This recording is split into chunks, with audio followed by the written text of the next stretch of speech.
whole experience came about from 3 days of a non-ordinary experience for me, a note, where I was on a couch, moving in and out of regular and irregular states of consciousness. I was high in fever and I had some spontaneous things happen. There was spontaneous shamanic journeying and healing through my ancestral lines. There was processes of things coming forth that I just needed to be with. And eventually it moved to this really full-blown fast process as we were moving to the crown now of my identity. All of the layers of my identity and self were being ripped away from me very, very fast. And it was quite scary at the time, actually, because the I that I was identifying with was desperate to hold on to some sense of self. And at the very end there, I remember saying, you know, I am Nicole. Whoosh, gone. I am girl on couch. Whoosh, gone. Everything was gone until I was a single tiny speck of light. That was it. No more, no less than a tiny speck of light. And that was my awakening moment, I guess. It was an awakening moment for me. Everything in my life changed from that point forward because I realized every construction that comes forth from that speck of light, if that speck of light is all that I am, everything that comes forth is a construction. It's a game. I can make. You got to accentuate the positive. Wow, I feel good. A little bit of feel good goes a long way. You're listening to Karen Swain, teacher of deliberate creation, accentuating the positive, showing you a way to a better life. Accentuating the positive, it's not just fad, it's sanity. Who in their right mind would accentuate anything else? If you feel like that's what you want to do. Hello and welcome to another show, Accentuating the Positive with Karen Swain. So wonderful to be with you again. I know I repeat those words every show, but you know what? It's true. Now, have I got a spiritual mover and shaker for you today? Her name is Nicole Gruel. Welcome to the show, Nicole. Thank you, Karen. So wonderful to be here. I met Nicole through Karina, who has been on the show. She told me about you and we connected and we talked about your books. And anyway, we're very aligned in our intentions. So let me just read your bio here. She's actually a doctor. Dr. Nicole Gruel is an author, speaker, transformational coach, and a descendant of a long line of samurai. She has spent over 2 decades in exploring human potential. After a near-death experience and a sudden loss of several family members, she was thrust into the complex field of non-ordinary realms, where she learned how to collaborate with their capacity for positive change. She has made it her life's mission to help people experience what she calls NOTES, or actually somebody else coined that acronym, non-ordinary transcendent experiences, to make the most of these exceptional events and share their gifts with the world. This is what we're very aligned with. This is what the show is all about, and this is what you're doing too, so I just love that. Nicole lives in Sydney, a little bit north of me, in the beautiful northern beaches where I used to live. And I've got in front of me a whole list of things that you've done. I might rattle off a couple of them. A doctorate in integral and transpersonal psychology, board member of IAN's International Association of Near-Death Studies, co-founder of IAN's sharing groups online, mentor and life coach of American-centered, integral and spiritually transformative experiences. Oh my God. Gifts, comparison advice, training, blah. Look, it goes on and on and on. If you want to read all her credentials, it just goes on and on forever. I'll put it on the webpage, on my webpage, and you can see everything that Nicole's done. She's also trained in various healing, movement, and energy psychology modalities. So, as I say, she's a bit of a mover and shaker. And like me, she also has a podcast show, and so she's presenting other people's stories. But we're going to share her story today. So again, welcome to the show, darling one. Yay! Thank you so much. It's so wonderful to connect with this audience, with this community, and goodness knows where our conversation is going to go today. I look forward to it. I know, both of us don't know. It's just going to go where it goes. But listen, you're from a long line of samurai. Tell me a little bit about that. That's fascinating. Absolutely. So that's on my mother's side, and it's been traced back over 700 years through names and lineage. So we can trace that back. Just a year ago, I think it was, I actually went back to Japan and went to the grave site as well, where many of those ancestors are buried, which was a really powerful experience to go back with 3 generations and visit that spot.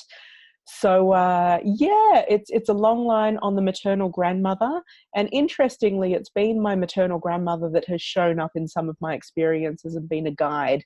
I feel a guide to my journey in many ways through the unseen. Yeah. Yeah, beautiful. I met your mother at your book launch. So gorgeous. In fact, a few of your family there all feeding us and looking after us. It was wonderful. You never go hungry from one of our events. I know. You're so organised. I mean, I didn't manage to get a book launch out, but I thought, and I went to your event. It was so beautiful. You had the lights, and it was in a beautiful setting. It was so funny because when we were chatting online, I said that I used to run the Academy of Light in the Lakeview room at the tram shed, and you went, "Oh, honey, you should say that. That's where I'm having my book launch." So that's right. It is a beautiful spot. I tell you what, people that are listening in Australia, overseas, Australia is so beautiful. But you had a near-death experience. I think that your near-death experience, like many, maybe you don't have huge memory of it, but you didn't have like guides and things come to you, just left your body. Let's talk about it. What happened? Sure, How old were you? Sure. So I was 14 years old. Oh, wow. And, I was in New Zealand whitewater rafting with a friend, and we went down this amazing river, and it had a 10-meter drop on it. I'm not sure what that is in feet. It's pretty high. And so we went down the first time, had a great time. We thought, let's do this again. Yeah. So we went up the second time, and the second time we went down the drop, the boat tipped, the raft tipped. Everybody, I think, went out. I certainly went out. And I dropped underwater. Now, being a really strong swimmer, which I am, I put my arms out because I had a swimmer's reaction to try and swim. But that's the wrong reaction to have when you have 10 meters worth of water pounding on you, because it actually pushed me right down to the bottom of the fall. Oh, wow. So next thing, I'm in black water. I didn't know which way was up or down, so there was no point trying to swim in any direction. And there was a moment of panic. Sheer panic, as in this is the only breath that I have. And very soon after that was followed by absolute calm. It was still, it was calm, it was so peaceful. And in the midst of the black water, right in front of me, I just saw this horizon of light open up. And for those of you that have seen the movie Ghost with Patrick Swayze and Demi Moore, that moment when Sam meets Polly, I think her name is Molly again, and that horizon opens up, it was exactly like that. Oh, wow. Beautiful. When I watched that movie Ghost, I bawled my eyes out because I'm like, oh, that's it. That's the moment. Nice when Hollywood can capture those moments. Yeah. They're doing it more and more right now, which means there's a lot of experiences over in Hollywood weaving their magic. Yeah. So that horizon opened up, and through that horizon of light came my maternal grandmother, the one from the samurai side, who interestingly was alive at that time. And that's a bit unusual in near-death experiences to have a then living person coming. Right. So she came, and then my first dog, Pet, came as well, who was deceased. And as an only child, pets were like my siblings. So I was very attached and close to that dog. So I had a living spirit and a deceased spirit come and greet me in that moment. Now, I was 14 years old. And so, I was there going, well, this is a bit unusual. What are you doing underwater? That was my thinking at the time. Yeah. And then I heard this voice right here that said, Nicole, remember to breathe. It was a very, stern kind of male voice, I think. Wow. Nicole, remember to breathe. And on hearing that, I simply got the memory that we'd had that morning of curl in a ball, because we had these safety jackets on, curl in a ball and you rise to the top of the water like a cork. So my thinking brain kicked back in then. And so I did just that. And sure enough, I came to the top of the water and the water went light green and to the whitewash. Up I went back in the boat. And that was the end of that. You know, I was 14 years old. I was overseas with a friend. We laughed it off that afternoon and, you know, had a joke like, thank goodness we didn't die, because they would have found a packet of smokes in our suitcase. That was, you know, we were 14 years old, right? So that was really, I just left it at that. And I didn't come to realize until later on in my 20s, and the older I get, and now that I work with experiences and I hear these stories on such a frequent basis, I now understand the power that experience had in then formulating how I walk the world and my worldview, simply in that I had something extraordinary happen and I didn't question it at all. It happened. I knew it could happen. And so I just walked forward in the world, I guess, with some level of knowing and even expectation that the extraordinary is right there. Okay, so to the 14-year-old Nicole, what's my dead dog and my grandmother doing underwater? Did you have an answer to that question? Did you get an answer to that? At that time, no. I think there was so much going on and it was quite drastic, you know, and we almost drowned, that I just carried on afterwards. I don't know that I reflected much on that time until later. Yeah, I guess that getting back in the boat and navigating the rest of the rapids, you know, you kind of had other things to think about. But there must have been a time where you thought back and thought, like, what happened? What was that all about? And it you know, inspired questions that put you on this journey to discover the answers, right? Absolutely. And so within a 6-month window, I also lost my father quite suddenly on the other side of the earth. So I never got to say goodbye. And there were a few other family members as well. So I call that 6-month window my death initiation. I had a near-death experience. There were several other deaths. And of course, this language didn't come until much later, when I understood shamanism and that things like this can happen archetypally. And again, it wasn't until later that I looked back and went, what was my grandmother doing there?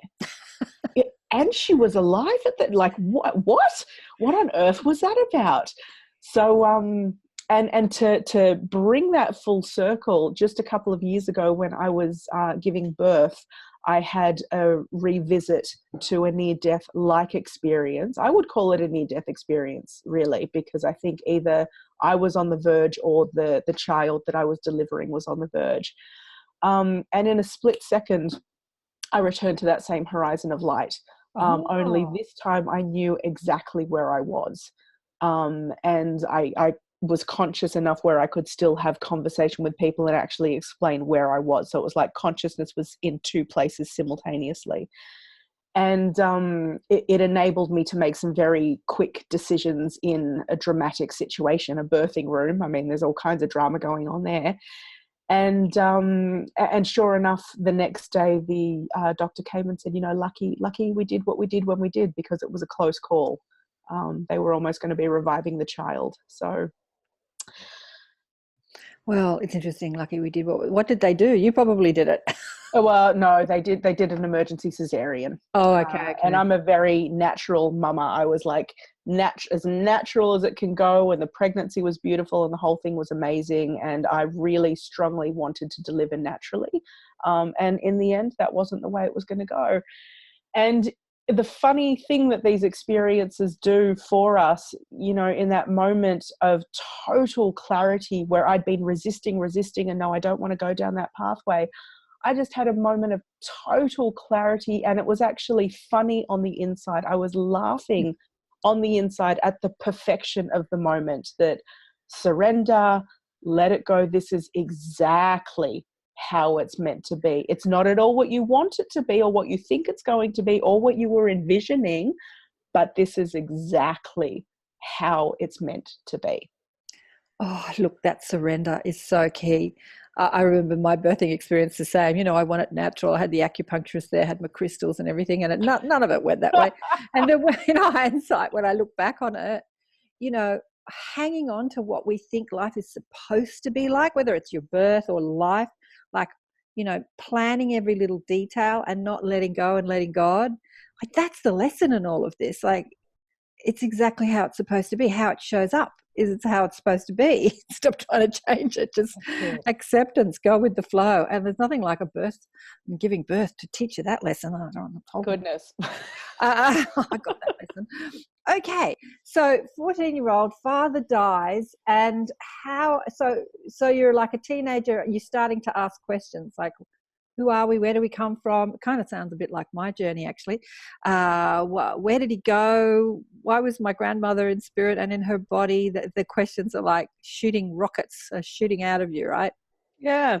You know, I started asking those questions very young. My father told me that when I was 7 years old, I asked him, what God do I believe? And I guess, you know, as a 7-year-old, that meant I was looking for structure. I wanted a clear answer and show me the pathway. And, you know, my father gave me the biggest blessing and curse of my life. He said, darling, anything you want.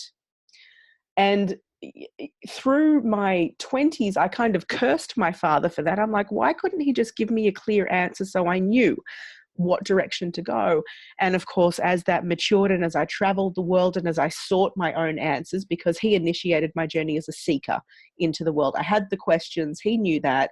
And so he blessed my way to say, go and discover it for yourself. I'm not going to give you any easy road here or answer, regardless of what his understanding was, which I still don't fully know. And he's not here anymore, so I can't quite get those answers from him directly. You could. Well, I could. My psychic skills with those that have passed are not as clear as others. So, yeah, and what that did later on was, of course, I then realized the blessing in that of thank you for not giving me an answer then, because it forced me on my way, on my jolly way. Yeah. And that seeking impulse really took me around the world, you know, through working in different industries, traveling. I backpacked like crazy all over the place, got myself into some pretty prickly, hairy situations at times when once I got out of them, I thought that was rather stupid, Nicole, but thank goodness we're safe. And, you know, I came to find after traveling so many places and meeting so many people that there are some common denominators. We eat, we shit, we pray.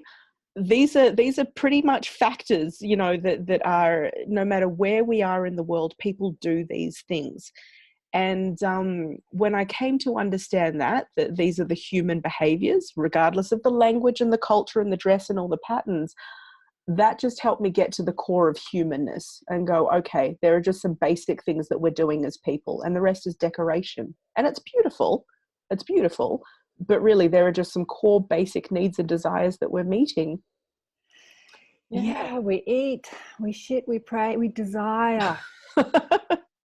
We desire. Everyone wants something until they don't.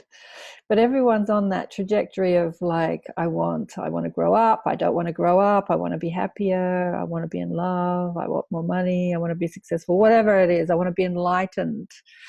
That's the common thing that I think every human on the planet has. We want, we desire. Okay, let's get back to your grandmother in her body and in spirit. You know, this really speaks to the multidimensional nature of who we are as spiritual beings having a physical experience. So many people think because you're in body, you can't actually speak to the spirit of somebody. And of course you can. Like you saw, and it's interesting that, like, what would you call it? Her higher self or her soul, like, came to meet you, and her conscious self, her human self, probably didn't have any idea about that. Maybe at the time she had a thought of you, but isn't it interesting that you could be conversing with her and her human self doesn't know? Yeah. Yeah. And we never had the conversation to follow up on that afterwards. And, you know, she, interestingly, when she passed, she was actually a real gateway for me in understanding the movement between the living to the beyond. Right. Because in the West, when somebody dies, you know, it tends to be a very secretive, private non-visible process that we go. It's very clinical and shut away. Whereas in Japan, where this happened, the body is really a very whole part of the family and is present. So we went back to Japan. I watched the dying process as she was leaving. Thankfully, I was reading the book, the Tibetan Book of Living and Dying at the time. And so I actually had some mind framework that helped me understand the layers that were leaving the body, you know, the material, the earth, and then the elements. And I watched those elements leave her over time. It was absolutely fascinating. So I could see it in front of me. And then after she had passed, the body came back to the home, and we slept in the same room as the body, which at first totally freaked me out, because I grew up, even though I'm Japanese and French, I still grew up in a very Western world in Australia. That doesn't happen here. I'd never heard of that. Common in Japan. And so to be in a sleeping space, a dreaming space with one who has passed, and then over the next few days, the community come and people feast around whilst the body is in the room, and people remember that person's life, and they celebrate and they eat and they toast and they drink. It's beautiful. And that helped me with the grieving process, because of course it's so up and down, grief, especially when it's right in that moment and fresh. And all of those deaths that I had experienced, that death window from beforehand, her passing many years later actually for the first time helped me unpack all of that packed grief, that compounded grief from before that had been sitting there as a youth that I didn't have the tools to deal with as a teenager. I was a very angry teenager in many ways. Yeah. Went through a lot of rage, and I had a pretty wild teen years, let's put it that way. Rites of passage. Right. Rebel against everything. That's right. And so there was a lot that needed processing that had just been packed and built into me. And so she was a very gentle person, and her gentle passing as well enabled those layers to just organically unpack themselves. And so by the time she had passed on, a new way of being had gone through. It's really powerful, that process. So how old were you when she dropped her body? Oh, well, that was a good maybe 10 years on, I guess. So early to mid 20s. Yeah, so around 24 or something. Yeah. Okay, so you're a young adult, and she was obviously, when you saw her in the light, she was obviously living in Japan at the time. Yep. Not that time and distance makes any, has any effect on seeing spirit. You can be anywhere, you can be in space. I remember as a kid thinking, this time-space continuum that we live in, how sort of fixed we get on it, thinking, if somebody is an astronaut and they die in space, will they still go to heaven? That was the thought I had as a kid, isn't it funny? Like, as if you're not on the earth plane and you die, will you still go to where you're supposed to go? Like this time and space thing, obviously in the spirit world, they don't run with the same rules. And so has she come to you from spirit since? I have since felt an ongoing presence of my grandmother. I feel her around. I really get the sense that she is one of my protective guardian people. Yeah. Cool. And hence that's why I speak about the samurai lineage, because she carries that spirit within her that's come through my mother's line. We are a strong line of women and educators who have often challenged the status quo and done things a little differently, but always in integrity and always with a good level of discernment, and that solid organization and discipline that is needed as you go through in a samurai type of way, or any warrioress type of way. And so I constantly feel that vibration around. That's beautiful. There's that fabulous quote, I don't know who it is, maybe Martin Luther King, something like, peacemakers need to be as organized as war makers, So it's great to have that sort of lineage, like as we were talking about before, being a spiritual mover and shaker. What did you write down on the little piece of paper? That's exactly what I wrote. Spirit-centered movers and shakers, folks. I wrote these words down, if you can even read my scribble. I wrote those words down 5 minutes before Karen contacted me, and those were the first words that she said when she jumped on the line. But it's so true, you know, we need to get organized, because the people that are pumping out crap in the media and creating wars, and even many politicians, they're very organized, they're very structured and organized and on the ball. So the spirit-centered people need to be just as on the ball and organized as the... You know, I love that point, because this is a key part that I talk with people about in coaching as well. It's strategy, vision, strategy, action, implementation. There is so much woo out there, and there is so much fluff. It's easy to get lost. And particularly for spirit-centered people who want to walk a particular way in the world and have had experiences and understanding, without solid integration and grounding and the ability to then implement those big visions, those big ahas, those inspirations, one, it's really frustrating when you've touched upon something magnificent and it can't then be manifest in the world. But two, we need that. The world needs these actions to come forth, particularly when they come from that much bigger perspective, that much more interconnected, empathic, wholehearted, whole-minded way of being. Yeah. I know. Well, infinite organizing power, you know, the universe is that infinite organizing power. I remember there's so many tangents we could go off. There was like, I wanted to get back to the sleeping with the body in the room, but I'll go back to that. But that infinite organizing power, like if you think about the body, there's like trillions of chemical reactions going off in any 1 second. And there's this infinite divine organizing power. It's all orchestrating and organizing and talking to each other and collaborating for this, you know, this beautiful flesh suit that we're wearing to operate, to work. And so, tapping into that infinite organizing power, just letting it all unfold with ease and grace.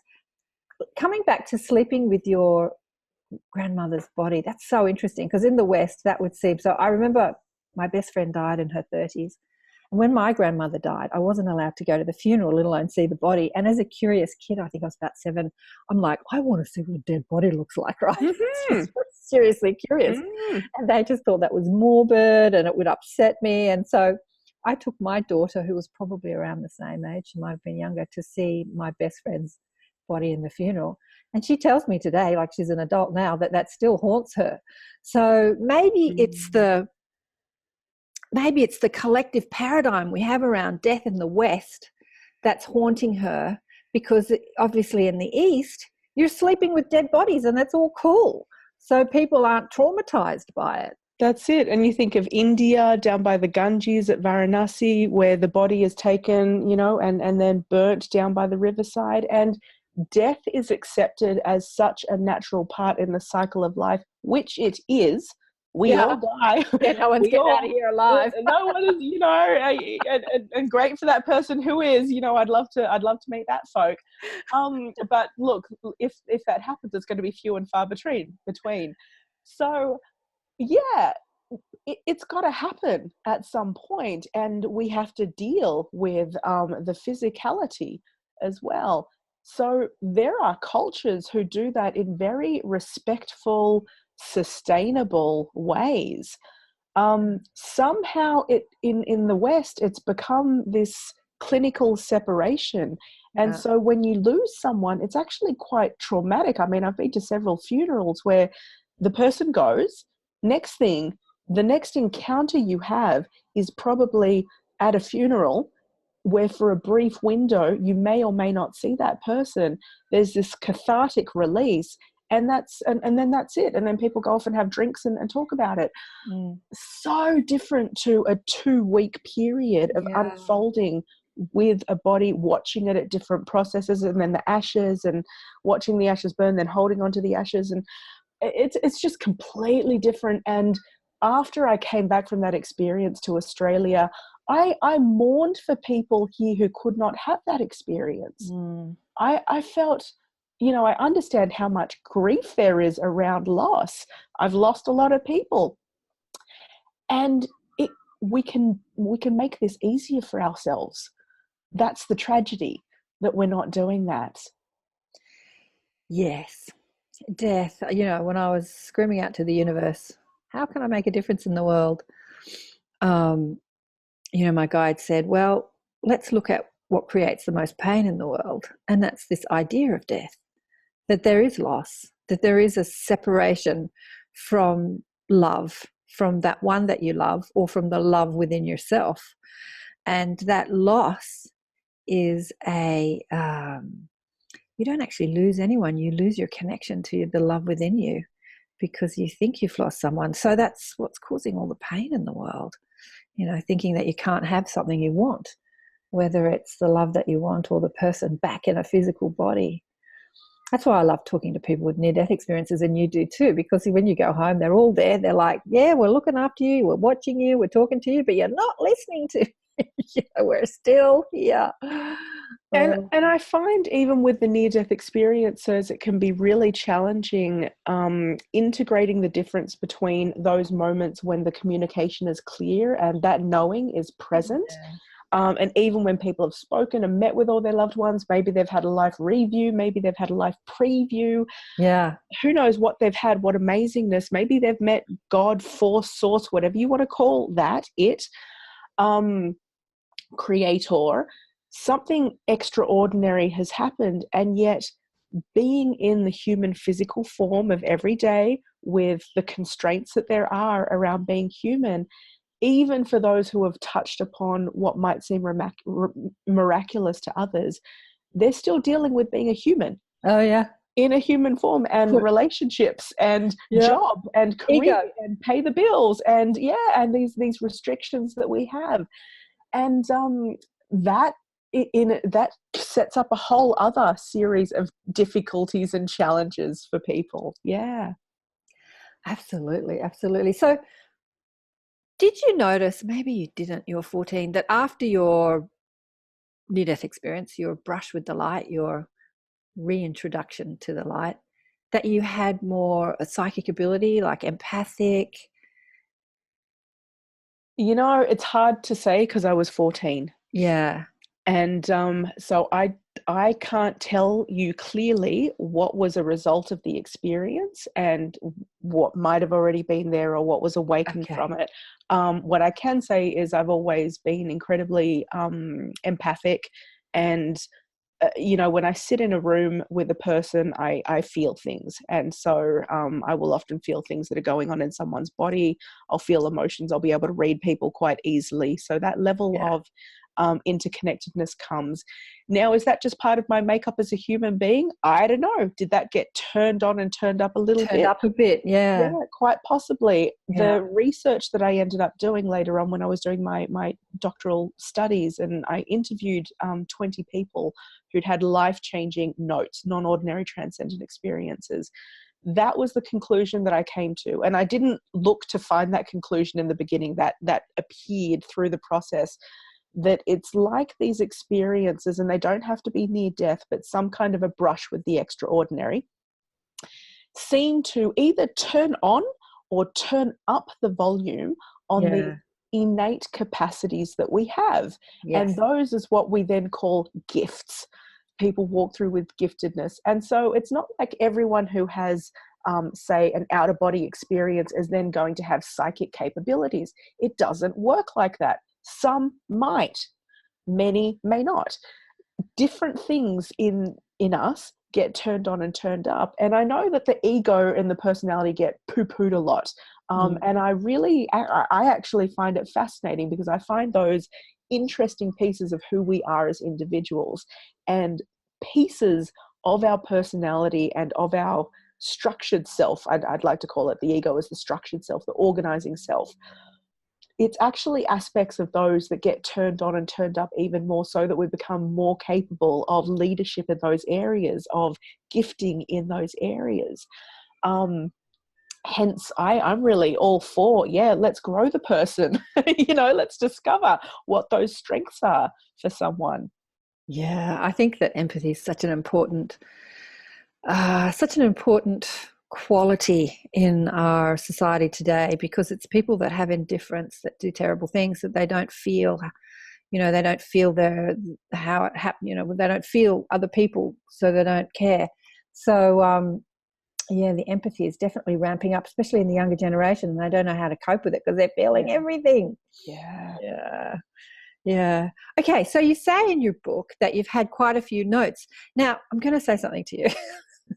I was debating whether I should. So I went for a walk a few weeks ago with my neighbour, and I was telling her about you. It must have been just after we had our conversation, right? And I was saying, and you know, she's got this book called Notes, Ordinary Transcendent Experiences. You know what she said to me? She said, "Is there any ordinary transcendent experience?" Yes. And I said, you know, that's a really good question. What's an ordinary transcendent experience? Absolutely. What's an ordinary transcendent experience? So when the guy who came up with the term, William Broad, transpersonal psychologist, he wanted to bridge together 3 fields of study, which was transpersonal psychology, paranormal studies, and exceptional human experiences. Right. And when he's discussing it, he talks in one section exactly about that. What is ordinary? What is non-ordinary? Okay. And that is a subjective piece. So, for example, someone who has, let's say, big dreams or lucid dreams. There are some people who are really, really well trained in lucid dreaming. If you have a lucid dream and you don't normally lucid dream, so a lucid dream, for those who are unfamiliar, is one of those dreams where you become very aware in the dream that you're having the dream, and sometimes you have the capacity to control and do things within the dream.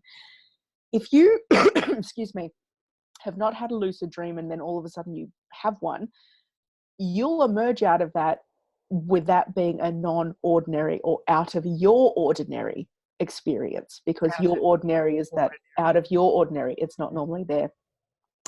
Whereas for those who are deep in the world and they can enter lucid dreaming like that, and they're deep in several layers down of their wherever they are, whatever they're doing, that has become their ordinary, that the transcendent and what is for consensus society non-ordinary, for that person has become a regular piece of who they are. And so I've had people who say, with psychic skills, for example, say, but I do that every day. That's not non-ordinary for me. And so the response to that is correct. It's not non-ordinary for you. It's regular, but for consensus society, for mainstream society, these things look very non-ordinary. Hence why they can either be held up on a pedestal as something miraculous, or they can be totally, you know, you can be put in the loony bin. Or dismissed, as crazy. Yeah. I think that it's really interesting. I think that where we are today, we have to really listen to the non-ordinary because we get so trapped in the ordinary. You know, I had a client the other day who's in the corporate world. She's earning great money. She's got she's got it all sorted. Like, she's got nothing wrong with her life, right? Except for this burning desire to quit her job and go live in a community in the country and draw. But none of that makes sense, because how's she going to support herself? You know, she's blah, blah, blah, blah, blah, blah, blah, you know. But that non-ordinary thoughts, those non-ordinary, like, that's not an ordinary thought when I've got the great job and the great apartment and the great boyfriend and great social life, you know, I've got it made. Why would I listen to that crazy thought, right? Because it's a non-ordinary thought. And I think that that's what we have to listen to. You have to listen to the non-ordinary. You know, I feel we're in a time where we are starved of spirit. We are starved of a soul-filled experience. And when I say we, I'm again talking about consensus. I know, I live in a bubble. So I had some friends over the other day, and he was saying the same thing. Like, people don't know this stuff, Karen. People don't get it. And I'm like, God, everyone I speak to, I said, I'm just living in a bubble, right? And he goes, yeah, you are. And I like just live in a bubble of conscious, creative, beautiful people like you, right? I'm just surrounded by you, both on the show and in my personal life. So I forget that, you know, when you say things like people are starved of spirit, it's not my reality, but I guess it's many people's reality. Yeah. That's exactly right. Yeah. And again, it gets back to the what is ordinary and what is non-ordinary. Like you know, my day-to-day is filled with people who have touched upon the extraordinary. So we're talking about all kinds of wild things. And yet these people are dealing with being an experiencer of the extraordinary in a very ordinary world. Yeah. And that's the painful point where you come back and people don't understand the words that you say. People don't understand the experience that you've had. It can feel very isolating. People might not even have the language around something that has been so incredibly, maybe even the most profound thing they've ever experienced. There might be no words around that. And so relationships can break down. There can be dissatisfaction in the workplace, big questions about what am I doing with my life. All of those painful pieces arise, and of course can be tools for transformation. We know that. But it really is, like you say, we're inhabiting this extraordinary space, and it can be very easy to forget that there's a consensus reality that I guess doesn't necessarily have those lenses. Yeah. I think that, this conscious leadership, I think people like you, people like me, who just, badger people to talk about their non-ordinary or extraordinary experiences so that we get this conversation rolling, and it rolls out into the consensus. And then critical mass has people waking up, because when enough people are having this conversation, when I look out onto the internet, it looks like everyone's having this conversation, but I'm not looking at, people sort of like Kardashians and stuff like that, where there are literally billions of people that are. I forget that people's focus is on things that it's not what I'm focused on. So we need to get this conversation rolling and out into the world. I agree completely. And I think the more that we can do exactly like what we're doing here, examples of lived experiences where people are doing this, it helps normalize the conversation more and more. I spoke with a woman just the other day who has not shared her experience before, and she's been having, she walks around and she's having full-blown premonitions of people and what's about to happen, big things in their lives. And this is her ordinary. She's very used to this. Yeah. But of course there's repercussions of that, because she keeps bumping up against it in the world where, other people are going, I either don't want to hear it, I don't want to be part of it, it's too much for me. Or of course, once it really taps on and it's real and people know it's true, they want to know more, but people get scared of going down that road as well. So the trust issue is huge there.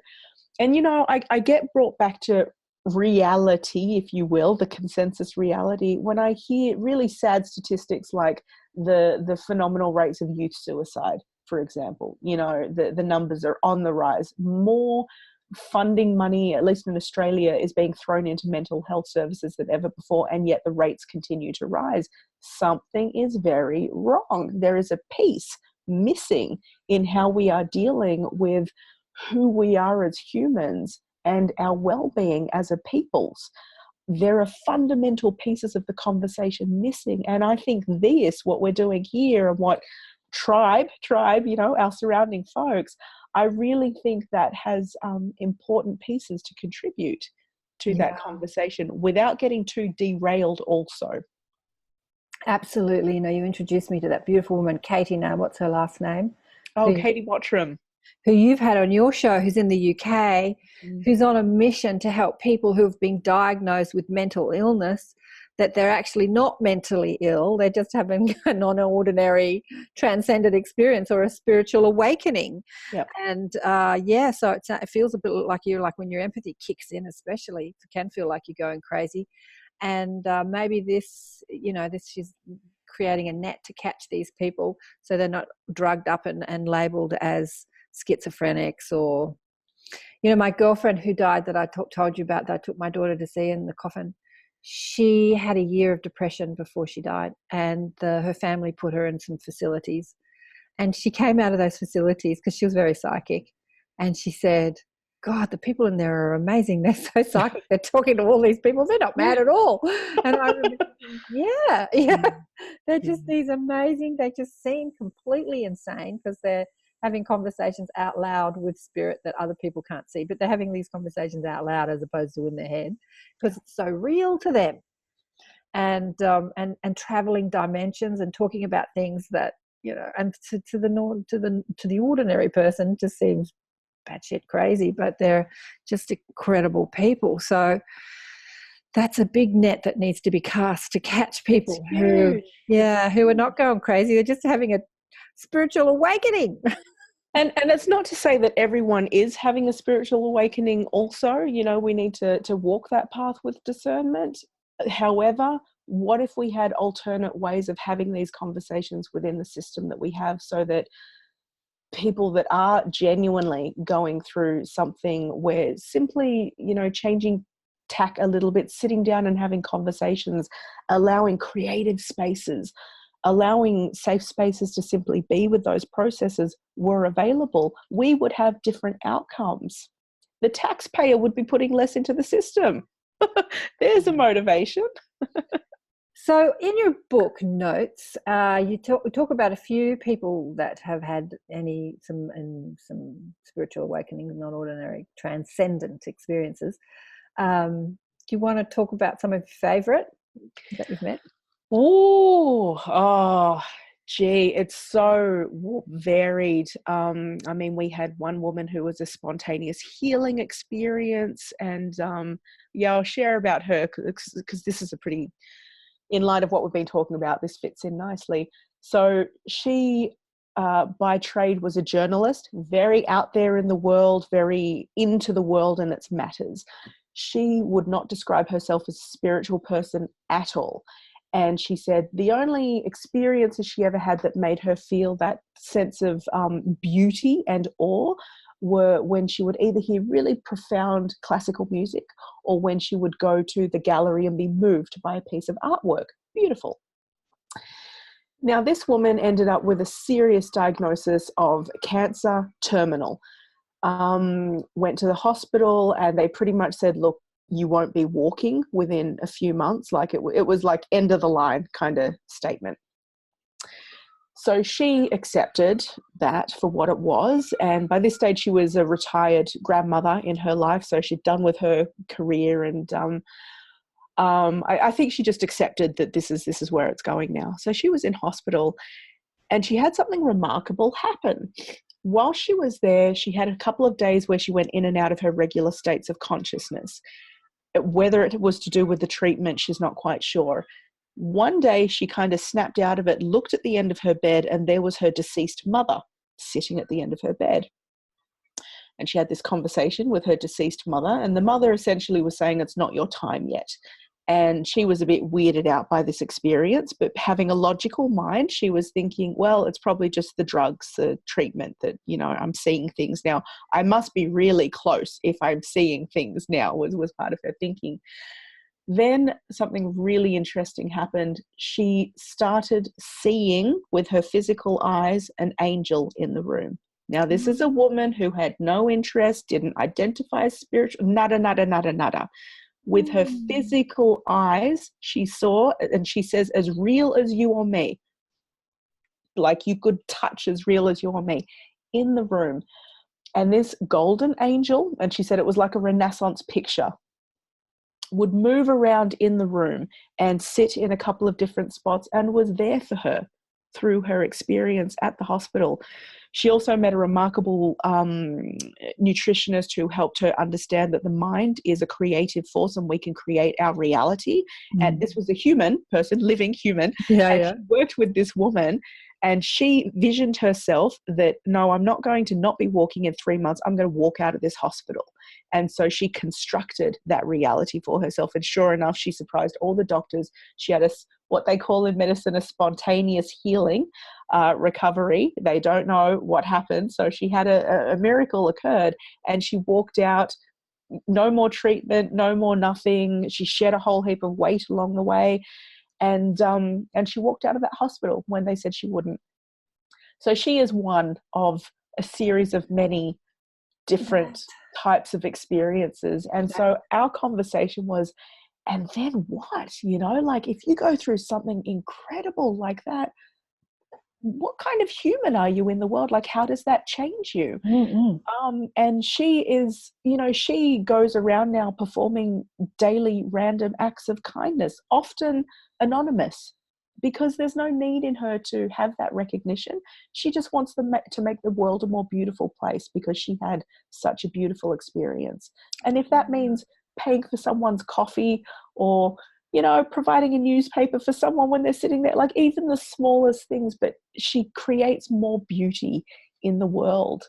Yeah. Oh, is she still working in a corporate sort of mainstream job, or? No. Retired. And Retired. So she was sort of older when this disease, like when she got cancer. Yeah, I think she was in her 60s, 60s, maybe a little older. So yeah. Retired. Did she talk to the angel? Like, I'm asking you all these questions and I want to ask her. Absolutely. And what did the angel say to her? So really practical advice, actually. So she had this angel visiting her in the hospital when there wasn't conversation, but she found that she could have communication with the angel afterwards, but she couldn't see the angel. She would occasionally find feathers on places like an indoor kitchen bench where there's no, how does that get there?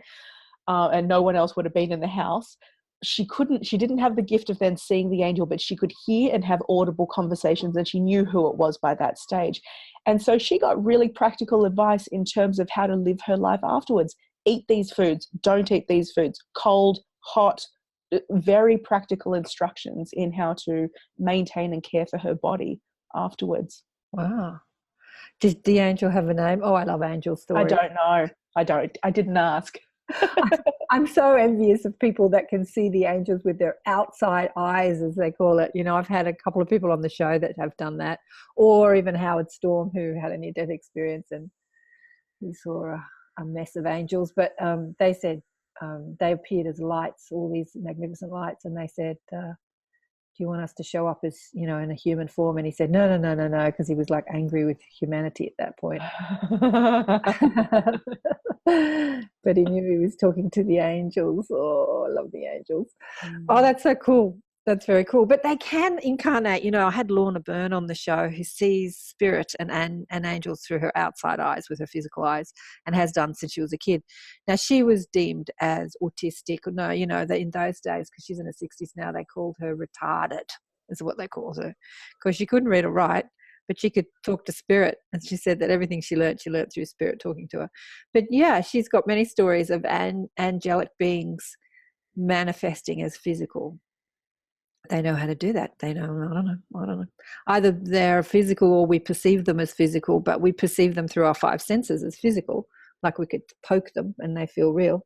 And she's walked with Archangel Michael in a monastery when she was a kid. She used to go and hang out at this monastery, and one of the monks walked past and said hello to him, and she looked at him and said, that guy could see you. And he goes, yeah, today I'm looking, you know, I'm real.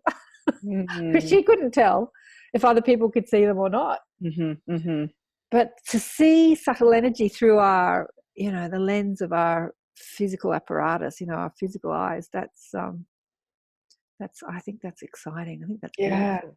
And I love that story particularly because this is someone who never sought to have those experiences. It happened. And so she, for herself, had her rational and critical mind kick in and say, what's this about? It wasn't wishful thinking. Something appeared to her, and then she continued to interact with it. And through that, she changed. But isn't it interesting? She must have had some desire. When I talk to people like this, I sort of ask, there was some desire within you, even if that desire was, I wish I hope I won't die. But there are people that have that really strong desire to have those, you know, they might be dying of a terminal, like they have a really strong desire to have a divine intervention, and it doesn't happen. Yep. And, yeah, it's interesting. I guess it's all about what your soul's up to, the soul plan. Yeah, there's so much we don't know. There's so much we don't know. Yeah. You're getting a bit of a glimpse of it. You know, the thing is that stay, don't stay, to your soul, irrelevant. It's kind of like being on holiday. Stay, go home, irrelevant. You know, where you are is where you are, whether you're in a body or not in a body, or in France or in Australia or wherever you are is where you are. Okay, any other amazing stories like that? Yeah, I think one that I should share because he's an important example, and I share it because he had a plant medicine experience, and plant medicine is becoming very popular these days. Definitely. And there's a lot of folks having remarkable awakenings from it, and there's a lot of people that are getting a bit wonky, and also there's a lot of shoddy practitioners out there as well. So I think this is an important conversation to have right now. So one guy, how did his happen? He had a near-death experience when he was 16 years old. He was snowboarding and in America on New Year's Eve, snowboarding, and they're going down, and he crashed and ended up bleeding internally and had to be medevaced out of there. And so the helicopter came, took him, and he essentially died on the table, loss of blood, all the rest. And he was given an anesthetic. And as he was drifting out, he remembers he could hear the conversations of what was going on at the time, and he was just feeling incredible love and peace and bliss as he was leaving his form. But he was given an anesthetic, so the experience ended there for him until he woke up. But when this young 16-year-old awoke, he felt that on his body he had a map of humanity that explained social wiring and how the world works. He just got it. Now, he didn't know how he got it, and because he had that anesthetic, he couldn't trace in his mind as well. Whereas you have other people who, when they have a near-death experience, you know, their consciousness leaves the body, they go somewhere, they travel, they remember, they come back, and they have a story. Yeah. He didn't have any of that, yet he had a sense that something had happened within that time. Yeah. So he actually came back as a kid, had to go back into school, and yet he understood the social fabric and wiring of people and humanity. Now, can you imagine a 16-year-old going back into high school with that kind of an understanding? He went nuts. He was looking at the school system going, why are we doing this? What is this about? So he went into deep depression. He became suicidal. He went on substances. He didn't care anymore, you know, his physical form. He was like, this is no. And of course, no one could really understand what he had been through. And he himself didn't really know what he'd been through other than he'd experienced something extraordinary. Again, teenager, didn't have the language for it. So his journey, he didn't end his life, but his experimental journey took him down some roads of being a consciousness explorer, let's say. So he tried mushrooms. He was into other consciousness altering substances. Eventually he came with holotropic breath work as well, developed by Stanislav Grof, which of course has a history in consciousness altering substances, but because they got banned, Stan Grof created this breathing method where you use breath and music and sound and profound experiences to have those. So he ventured and he went deep into it. He ended up going to alternate galaxies and meeting other beings and having these conversations. Are you my mind? Are you external to me? Are you God? What are you? Are you tricksters? And funny enough, he then read some works later on. I think it was Terence McKenna, where Terence McKenna, who also a journeyer in consciousness, very well known one, actually talked about these little aliens as well, in these the same characters that he had encountered along the way, the same beings. And he was totally tripped out by that because he realized that it was not part of his imagination. He had tapped into some kind of reality that is out there that others had also shared. So it was hugely validating for him. Now, plant medicine was helpful for him. It opened doorways of memory and understanding back to the near-death experience that he couldn't remember, or the death experience. He did die on the table. It was able to open doorways of consciousness to him to understand what he had tapped into. So for many people, you know, journeying with plant medicine is incredibly healing and opening, beautiful. Again, the question is, how is it done? Who is it done with? Is it in a safe space? Do you have tools and people around you to help you integrate and ground that experience as you walk through your human reality in the day-to-day? And I think this is where it's becoming a bit complicated in the world right now.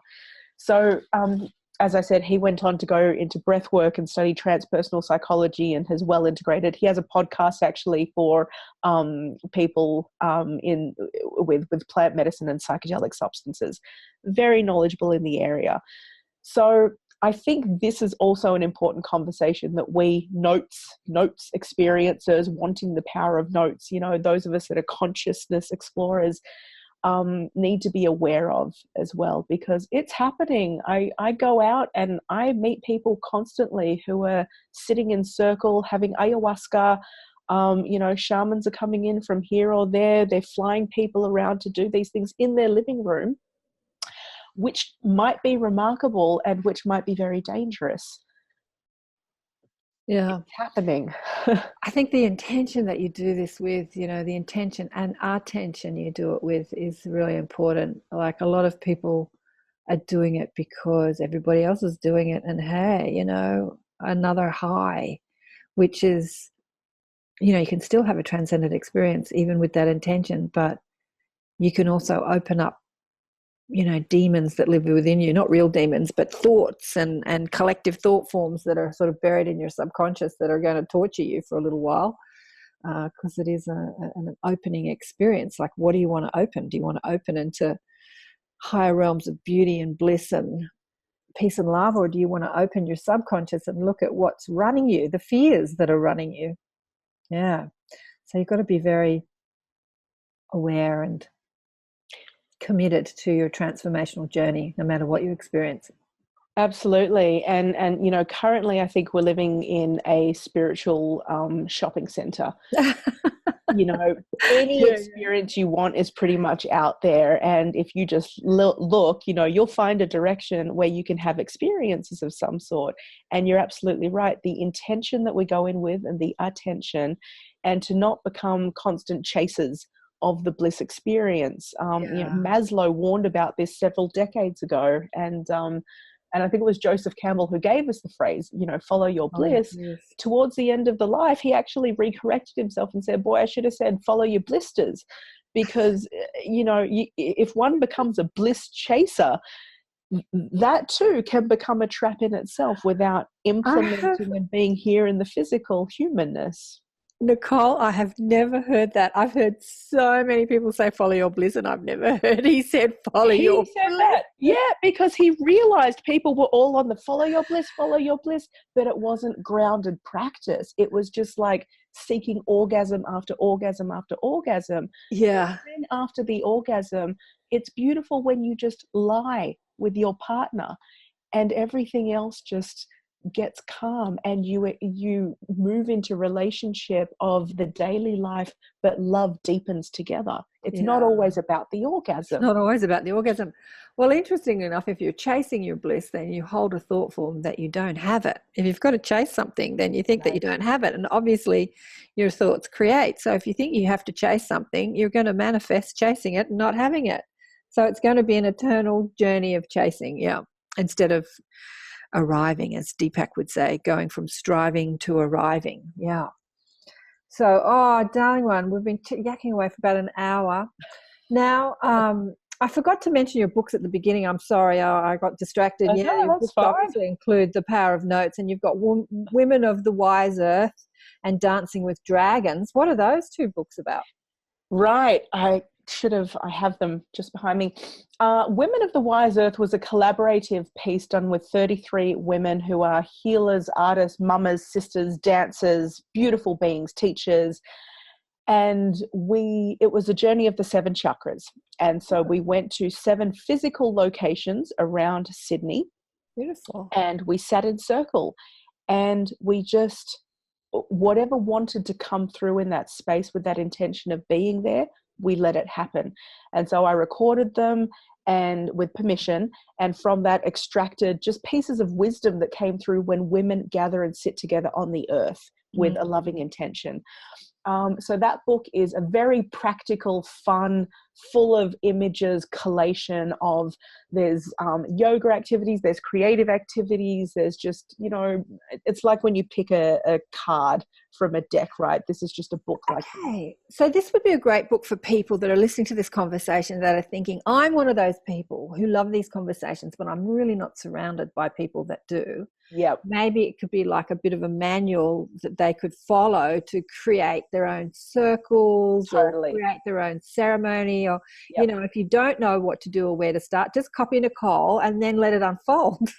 Yeah. So that's actually what happened organically. So as a result of releasing that book, people wanted to start their own circles. Yeah, and I was getting contacted by people from around the world, and these things were mushrooming.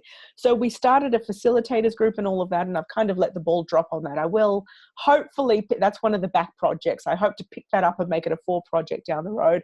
But you're absolutely right. For the here and now, if you want tribe, if you want community, if you want to create that kind of wholesome community for yourself, and if you resonate with the journey of the 7 chakras, not everybody does, but if that calls to you and you like color and rainbow, this is a really fun way to do it. And you like to be outdoors, or you want to gather people, you can use this as a resource. There are pieces that you can just read aloud to the group, activities that you can share.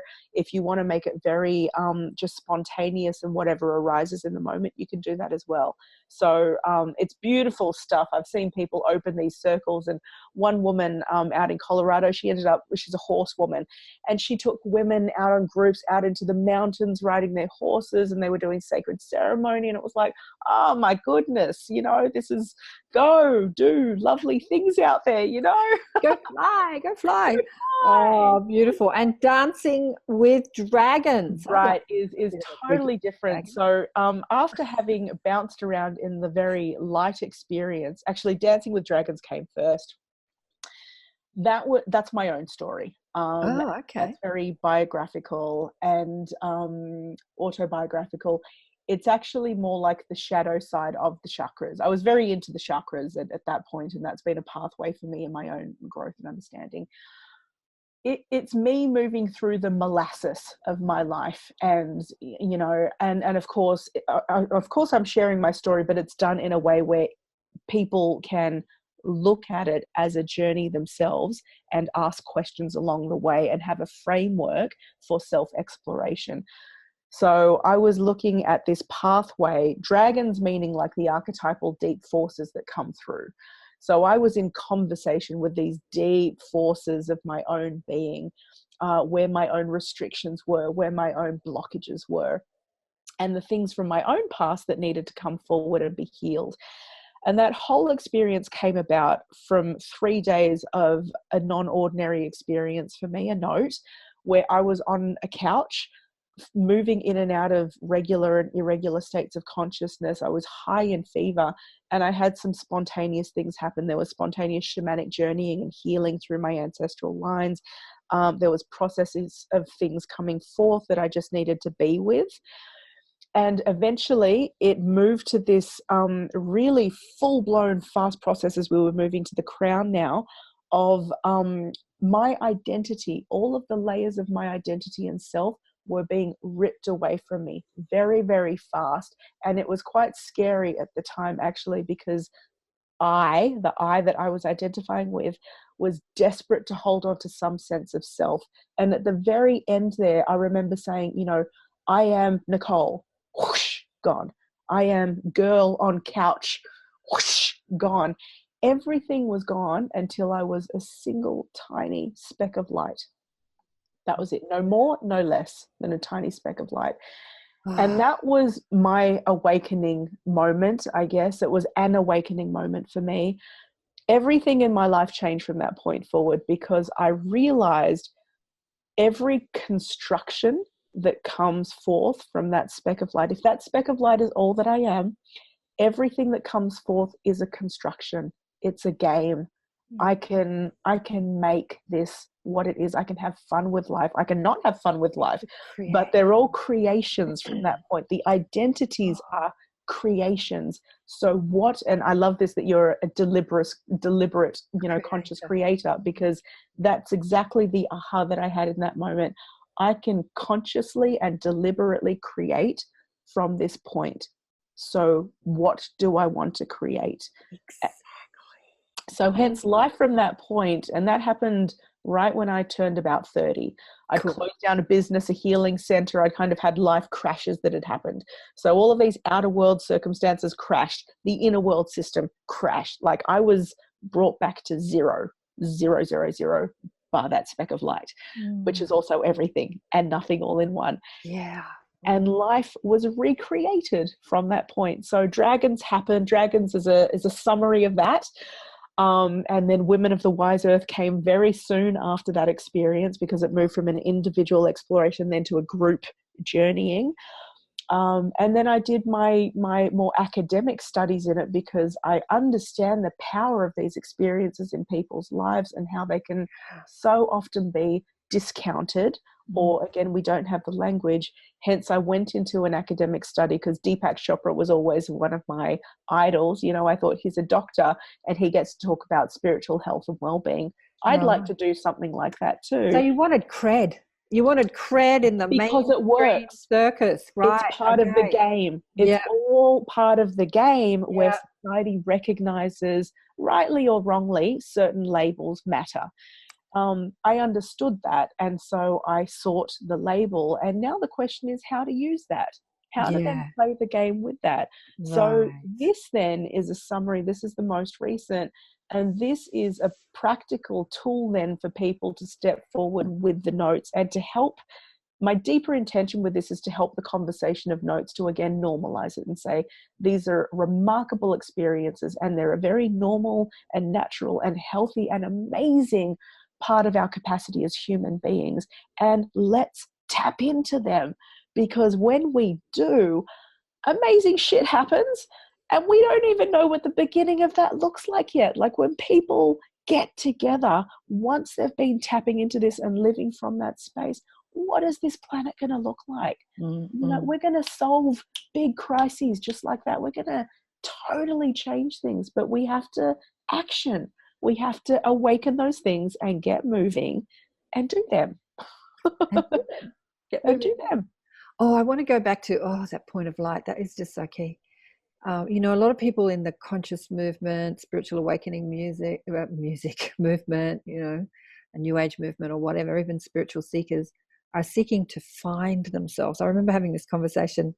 A friend of mine was putting on a big conscious festival in the country years ago, and a young girl, we all went and stayed there, said, you know, I need to know my truth. I need to know who I am.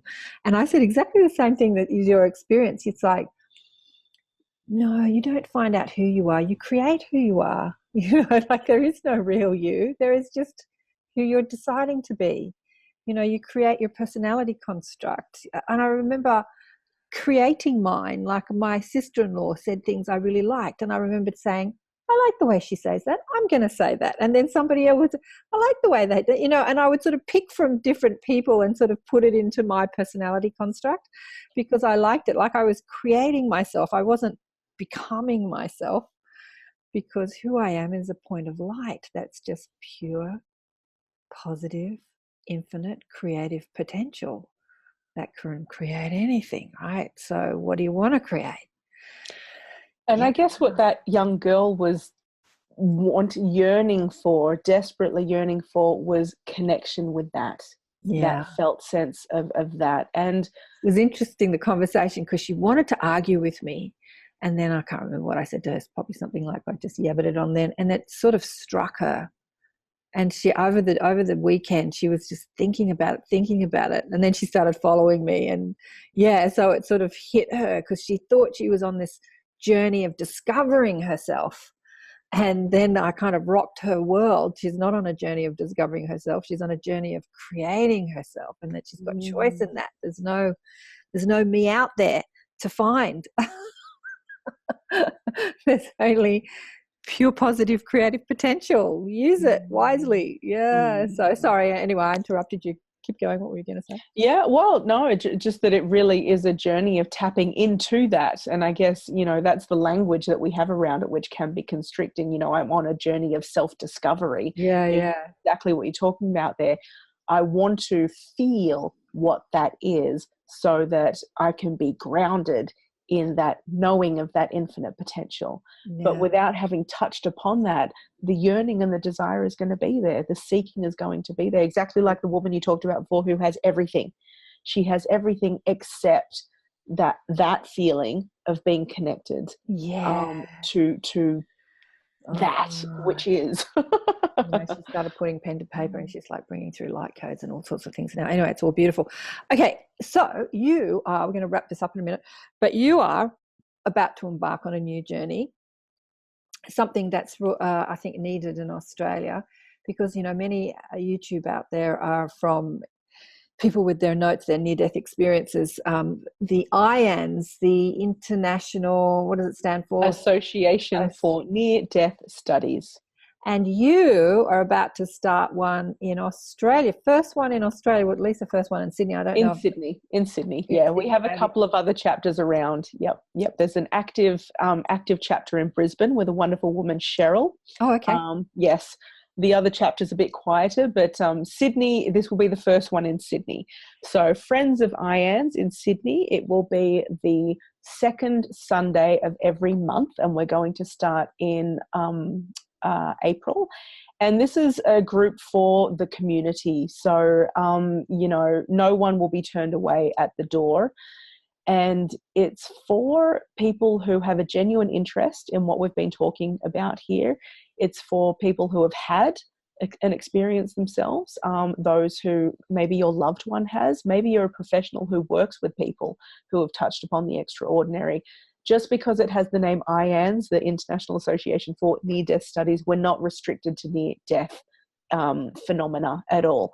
Of course, we attract a lot of that as a core pool, but anyone who's had a near-death experience or been around a near-death experience knows that there's a snowball effect that happens anyway, and there's a whole heap of other non-ordinary phenomena that occurs too. So this is very much an open group. It's a sharing group. Sometimes there's going to be speakers that come forward to share their story and stimulate conversation. Maybe we'll have themes. We're going to see where the group goes. Just see where it goes. Yeah. I mean, it probably will go in places you did not expect. Yeah, it probably won't follow the same protocols as the ones overseas. I'm sure every IANS group around the world is different. They are. Yeah, some are talking ETs and some are saying, is there life after death? And so there's really different levels on which we can have this conversation. Yeah, absolutely. So it's an open space for people who desire to share, be in a safe space, to know more, to meet other people. It could be a very isolating journey for some folks who have never shared their story before. So we want to create a live space in Sydney where it's comfortable for people to do that. So I look forward to welcoming you there. Yeah. Yeah, so if anyone's in Sydney, it'll be, in Narrabeen and the tram shed? Narrabeen, yep, that's it, and all the beaches. Yeah, you can get in touch with me as well. hello@drnicolegruel.com, and we can share details there as well. Yeah.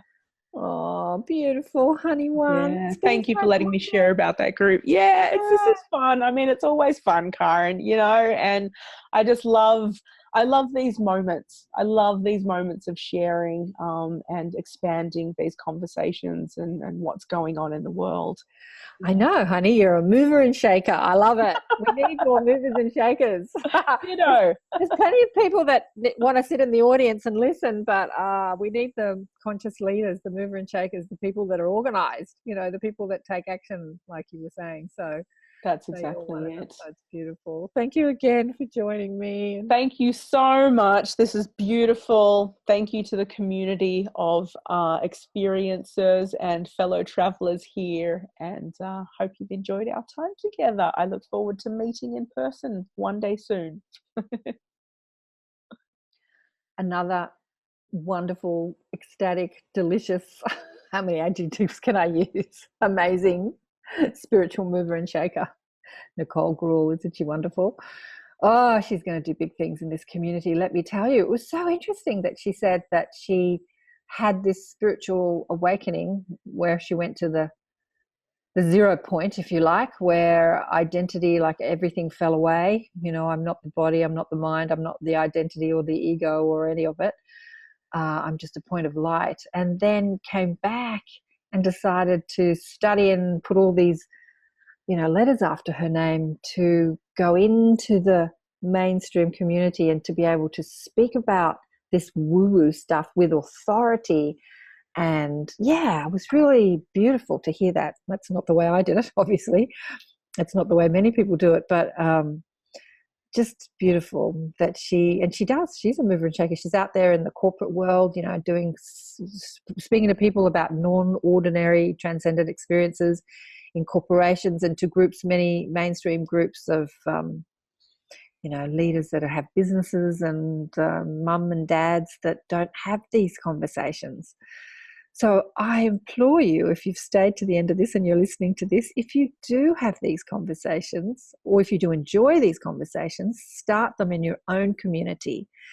maybe start going to, physically, as opposed to just sitting in your lounge room listening to me or watching me or driving in the car listening to me or on your walk listening to me.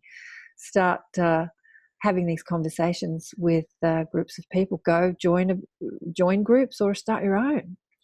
I remember when I was young, I read the books Conversation with God, and I was so wanting to join a group to have that conversation, and there wasn't any groups around me, so I just started my own. I just asked a couple of girlfriends into my living room on a Tuesday night. Then at yoga, I met someone at yoga who said, "Oh, I'd like to come." She came, and then she said, "Oh, I know someone who'd like to come." And then he came, and it was before the internet or mobile phones. Word of mouth happened. Now we've got the internet and mobile phones. You can go on Meetup and start groups like that. It's easy. It's easy. Life is making it easy to expand these conversations.